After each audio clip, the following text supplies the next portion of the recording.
ओम नमो भगवते वासुदेवाय। एकादशोऽध्याय। मैत्रेय उवाच। शृण्वि ध्रुव समीपे वृन्दावने प्रसन्ने कमलारमण कहिले ध्रुव एबे शुण। तो जन्म स्वयंभुव घरे उत्तान पादर बीर्जरे देवे बान्छन्ति स्वर्गे जाहा तू ताल भिभु पुण्य देहा।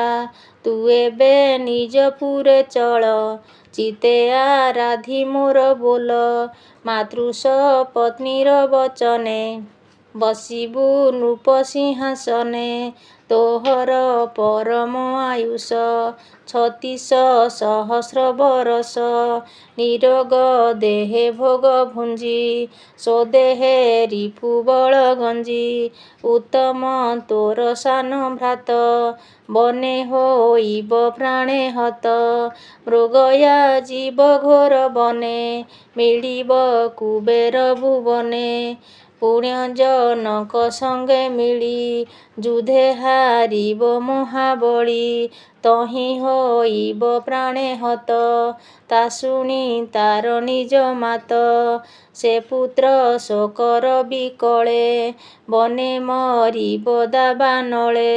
ତୁ ମୋତେ ଯଜ୍ଞ କରି ପୂଜା ଦେବଙ୍କୁ ଦେଇ ବଳି ଭୋଜା। ବିପ୍ରଙ୍କୁ କରି ତୋଷ ମନ କୁରୁ ଦକ୍ଷିଣା ଅନ୍ନ ଧନ। ବିପ୍ରଙ୍କ କଲ୍ୟାଣର ଫଳେ ମୋତେ ସ୍ମରିବୁ ଅନ୍ତକାଳେ। ମୋହର ଧ୍ୟାନେ ସ୍ୱର୍ଗ ପଥେ ଗମିବୁ ଜନନୀ ସହିତେ। ସପ୍ତ ଋଷିଙ୍କ ଊର୍ଦ୍ଧ୍ୱ ପଥେ ଜନନୀ ସଙ୍ଗେ ଦିବ୍ୟ ରଥେ। ବସିବୁ ଶିଶୁନ୍ମାର ପଛେ ଉତ୍ତର ଦିଗକୁ ପ୍ରତକ୍ଷେ।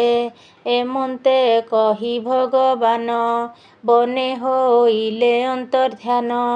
ବିଷ୍ଣୁ ନ ଦେଖି ବୃନ୍ଦାବନେ ଧ୍ରୁବ ଭାଳଇ ମନ ଛନେ।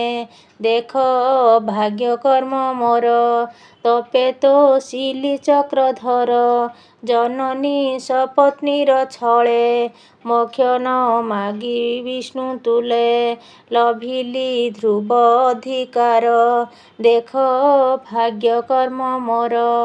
ଏମନ୍ତ ମନେ ବିଚାରିଲା ତକ୍ଷଣେ ନିଜପୁରେ ଗଲା। ବିଦୁର ଉବାଚ। ଯେ ହରି ପରମ ଦୁର୍ଲଭ ଲଭି ନ ପାରେ ବ୍ରହ୍ମା ଶିବ। ସେ ହରି ତହୁଁ ବର ପାଇ ତାର ମାୟାରେ ମନ ଦେଇ। ଆତ୍ମାର ଗତି ନ ମାଗିଲା ମୋତେ ତ ସନ୍ଦେହ ଲାଗିଲା। ମୈତ୍ରେୟ ଉବାଚ। ମାତୃଷ ପତ୍ନୀ ବାକ୍ୟ ସରେ ମର୍ମ ଭେଦିଲା ତା ହୃଦରେ। ମୁକ୍ତି ନଇଛି ବିଷ୍ଣୁ ତୋଷେ ପଛେ ତା ପିଲା ଦୁଃଖ ତ୍ରାସେ। ଧ୍ରୁବ ଉବାଚ। ସନନ୍ଦ ଆଦି ଯୋଗୀ ଜନେ ଅଷ୍ଟାଙ୍ଗ ଯୋଗ ଅଭ୍ୟାସନେ। ଯେ ପଦ ଲଭି ନ ପାରନ୍ତି ନିଶ୍ଚଳ ମନେ ଧ୍ୟାନେ ଚିନ୍ତି। ସେ ପଦ ହସ୍ତୁ ପକାଇଲି ଦେଖ ଅଭାଗ୍ୟ କର୍ମ କଲି। କଳ୍ପପାଦପ ଛାୟା ତେଜି ନିରାଶ ପଥେ ଚକ୍ଷୁ ବୁଜି। ଧୋଇଲି ତୃଷାର୍ତ୍ତେ ବଦନ ଧିକ ଏ ମୋହର ଜୀବନ। ଏମନ୍ତ ମନ ଦୁଃଖ କରି ଧ୍ରୁବ ଚଳିଲା ନିଜପୁରୀ। ପଥେ ଧ୍ରୁବଙ୍କୁ ଦେଖି ଜନେ ବେଗେ ଚଳିଲେ ସୁଖ ମନେ। କେତେକ ଜନେ ବେଗେ ଧାଇଁ କହିଲେ ରାଜା ଆଗେ ଯାଇ। ଅପ୍ରାପ୍ତ ପ୍ରାପ୍ତି ପ୍ରାୟ ମଣି ସମ୍ଭ୍ରମ ଚିତ୍ତେ ନୃପମଣି। ତକ୍ଷଣେ ଆସନୁ ଉଠିଲା ଆନନ୍ଦ ସାଗରେ ବୁଡ଼ିଲା। କାନ୍ଦଇ କଣ୍ଠ ଗଦ ଗଦେ ତକ୍ଷଣେ ମିଳିଲେ ନାରଦେ। ସମ୍ଭ୍ରମେ ରାଜା ମୁଖ ଚାହିଁ ଧ୍ରୁବ ଆସନ୍ତା କଥା କହି ଶୁଣି ସନ୍ତୋଷେ ନୃପବର। ମୁନିଙ୍କ କଣ୍ଠେ ଦେଲା ହାର ସୁବର୍ଣ୍ଣ ପରିଚ୍ଛଦ ରଥେ।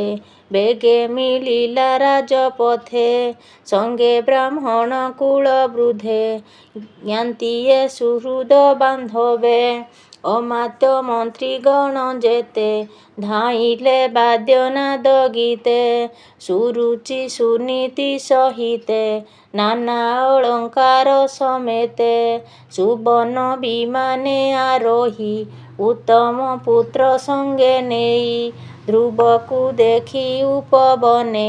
ଆନନ୍ଦେ ସବାଷ୍ପଲୋଚନେ ପୁତ୍ରଙ୍କୁ ଆଲିଙ୍ଗନ କଲା। ଯେଣୁ ଅନେକ ପୁଣ୍ୟ ଥିଲା ଏ ଧ୍ରୁବ ବିଷ୍ଣୁ ଅଙ୍ଗ ସଙ୍ଗେ। ଅଶେଷ ତୀର୍ଥ ଯାର ଅଙ୍ଗେ ଆଘ୍ରାଣ କରି ଶିରଦେଶେ। ହୃଦେ ଲଗାଇ ଅତି ତୋଷେ ମୁଣ୍ଡେ ସିଞ୍ଚିଲା ଅଶ୍ରୁ ବାରି।